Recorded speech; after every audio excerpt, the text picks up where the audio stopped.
Scottish came in behind him, but England had possession with Sammy Lee. Brian Robson is pushing forward, Francis in the middle. So is With now. Here's Francis. Took it early, as he did in the World Cup with some success.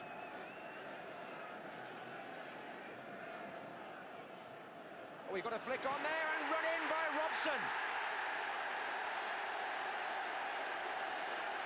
Well, it's almost like England versus France in Bilbao, isn't it? The throw-in flicked on by Butcher and Robson finishing. The long throw by Kenny Sansom. Terry Butcher so dangerous in that position. And Brian Robson, the England captain, returning to his country's cause with a goal after 13 minutes. See Butcher there with the flick on. The Scots couldn't cut that out. In came Robson. Hoddle. Cowans. Francis again. It's on for a shot from Francis.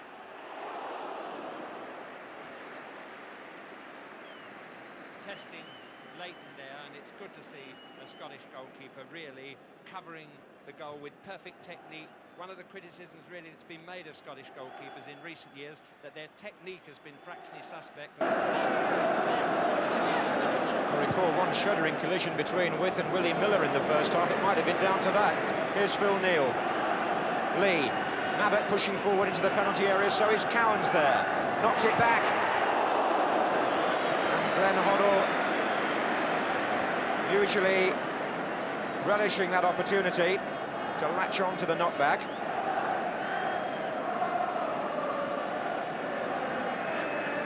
The forward run here, which mattered, was that of Gordon Cowans, who got into a very advanced position to knock that down for Glenn Hoddle, but the shot well away. Almost caught England out in a one-for-one there.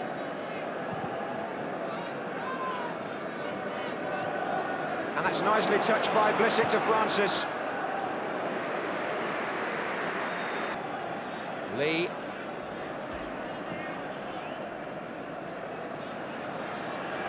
Francis. That's a good cross, and Cowans arrived and didn't get a hold of it at all. Neal tried to pick a way through. Cowans!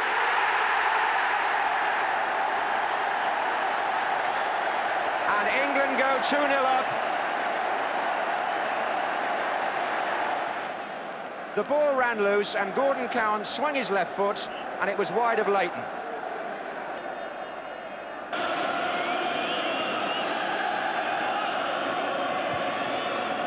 And Butcher's in there, and Leighton was struggling.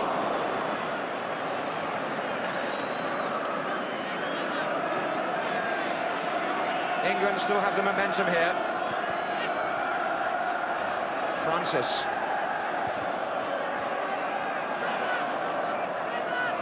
Well, that near-post ploy involving Terry Butcher seems to have worried the Scots, and so too, of course, Jimmy, the second goal from Gordon Cowans.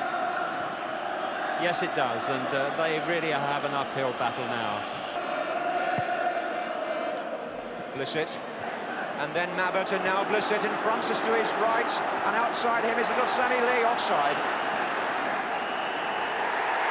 Well, he did it rather well, didn't he? But the linesman, I'm afraid, had already decreed that Lee was offside.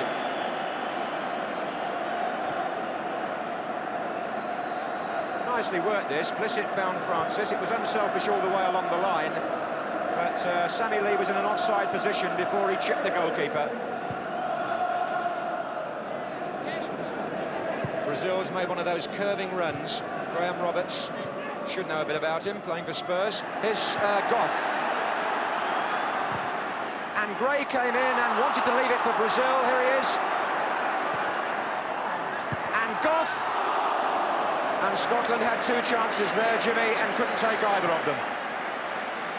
No, it was a great pity, because it would have brought the game back to life in no small measure. The crowd are very excited by it. There are more spaces appearing both ways now, and this was the fine run by Richard Goff there. He drove it in. Everybody's caught, but Alan Brazil just had to go out. Was too wide, keeps it in well. I think maybe a little chip to the far post would have done a lot better, but a sort of curving cross like there made it very difficult to head in from that distance. But a good try. And here's Trevor Francis now on the edge of the box, and he shoots!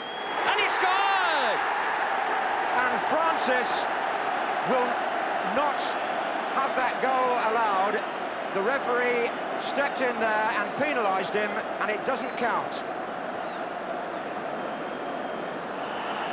The whistle definitely went while Jimmy was talking, and the goal does not stand, although Francis probably didn't hear it, actually. The goalkeeper knew anyway, didn't dive for it. Oh, and Hoddle was crowded out at first. He got a leg in the end, but the Scots moving a bit better now. Walk was felled cruelly there. The referee is going to play a good advantage to Gordon Strachan. And Strachan, oh, what a good save by Peter Shilton. Many goalkeepers, I would venture to suggest, might have let that one come back off them for a rebound chance. Gordon Strachan, it wasn't the greatest angle in the world, but Shilton...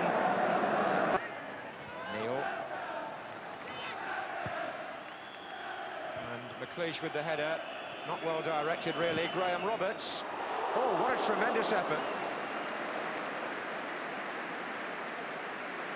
Bobby Robson describing Graham Roberts yesterday as being full of mettle, the kind of player he likes, because Roberts, having played in midfield for Spurs, is not afraid to come forward and try that. And Hoddle saw the opportunity there to get Cowans away, but Blissett was so quick as well. It's still Cowans. And Cowans checks, and there are two coming up, and Hoddle is one of them. Hoddle's initial pass, I'm sure, was meant for Gordon Cowans, although Blissett almost got it first. Sanson, square to Glenn Hoddle. Now, can he conjure something from this position? Phil Neal has joined the attack, and there has been some good shooting on side by England in this international. On the other hand, if you look at what Scotland have achieved at the other end, they haven't managed to get into shooting positions like this very often. And it's not a very good clearance from Miller. Hoddle in again, Mabbutt shot, Blissett. Chance here perhaps for England. Away as far as Cowans. Oh, and Sammy Lee's coming in, side netting. There was an offside at the end, so Sammy Lee's shot would not have counted, but Blissett here on the left for England. And as the ball was played in for Cowan shoots, and Trevor Francis could even have glanced that with his head. But then there was an offside. Here's Strachan. We are, in fact, in stoppage time now. And England have won the British Championship. Gordon Cowans, scorer of the second goal, adding to the one that the captain Brian Robson scored before he went off injured. England, under Bobby Robson, in his first year as manager, take 5 points out of 6 in the British Championship.